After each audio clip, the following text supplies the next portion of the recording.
I would like to hope that the agreement that we've reached together will help us bring closer that goal and will pave the path towards peace in Ukraine. We expect that Kyiv and European capitals will perceive that constructively and that they won't throw a wrench in the works. I'd like to remind you that in 2022, during the last contact with the previous administration, I tried to convince my previous American colleague that the situation should not be brought to the point of no return when it would come to hostilities. And I said it quite directly back then that it's a big mistake. Today, when President Trump saying that if he was the president back then, there will be no war. And I'm quite sure that it would indeed be so. I can confirm that. Next time in Moscow. Oh, that's an interesting one. I don't know. I'll get a little heat on that one, but I could see it possibly happening.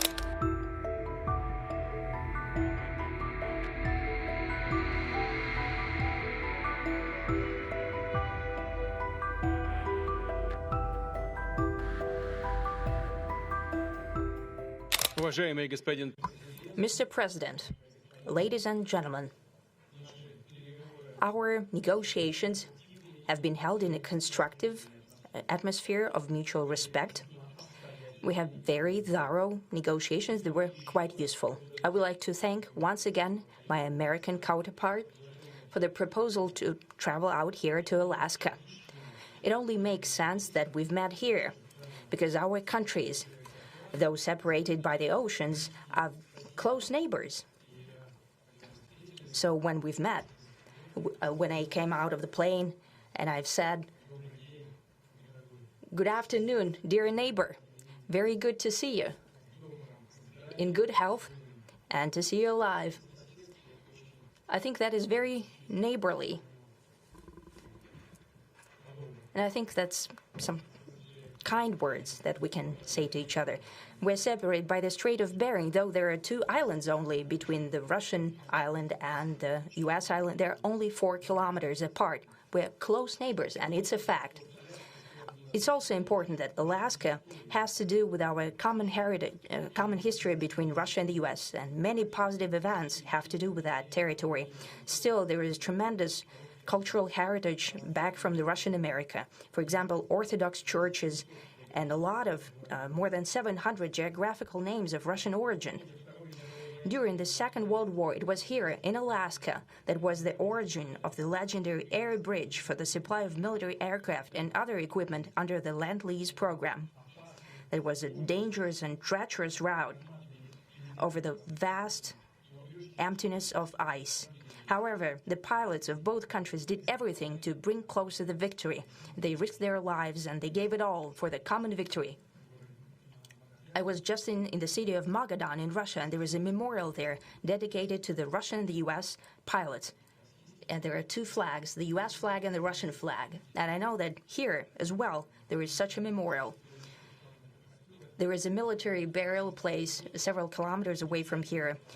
The Soviet pilots that buried there who died during that dangerous mission. We're thankful to the citizens and the government of the U.S. for carefully taking care of their memory. I think that's very worthy and noble. We'll always remember other historical examples when our countries defeated common enemies together in the spirit of battle camaraderie and allyship that supported each other and facilitated each other.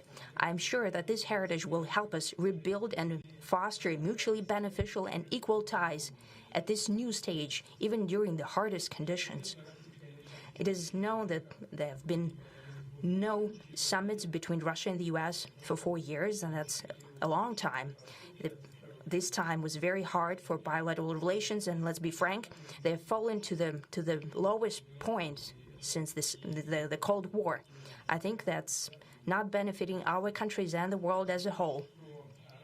It is apparent that sooner or later we had to amend the situation to move on from the confrontation to dialogue. And in this case, a personal meeting between the heads of state has been long overdue, naturally under the condition of serious and painstaking work, and this work has been done in general.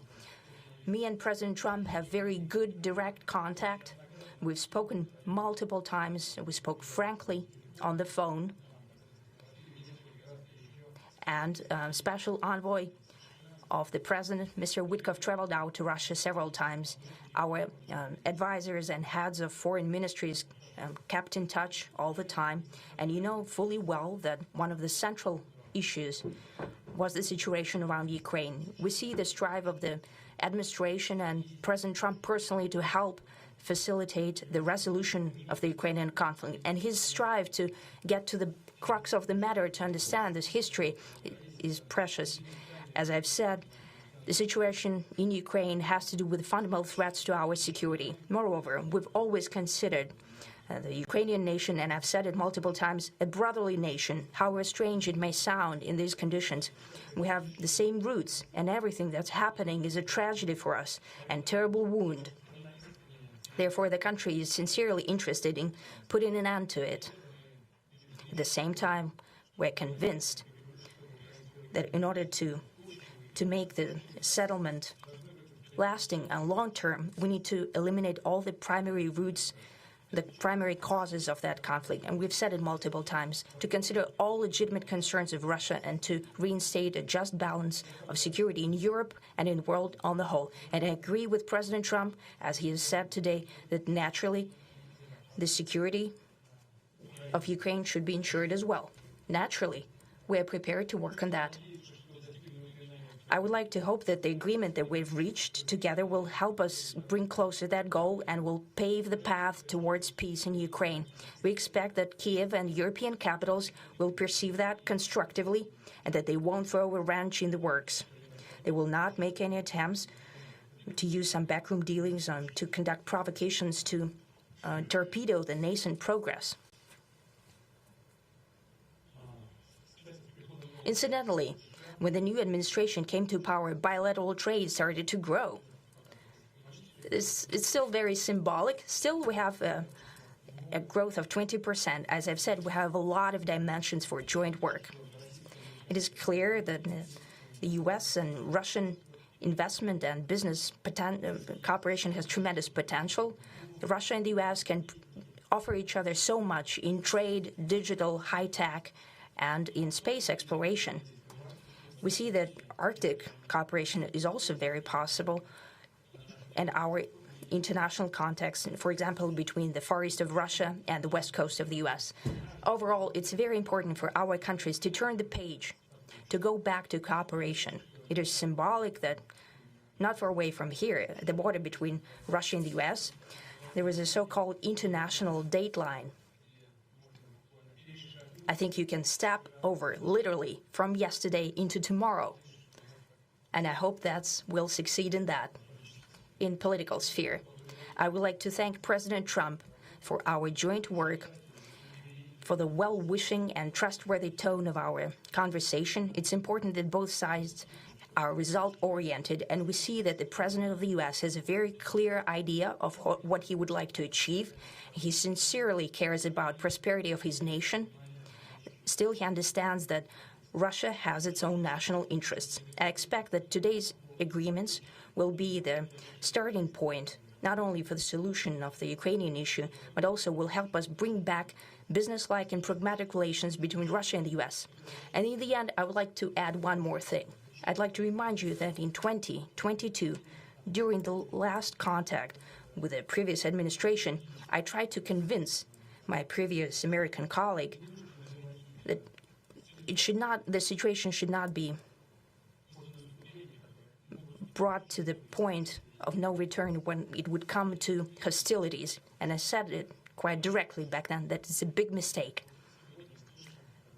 Today, when President Trump saying that if he was the president back then, there will be no war.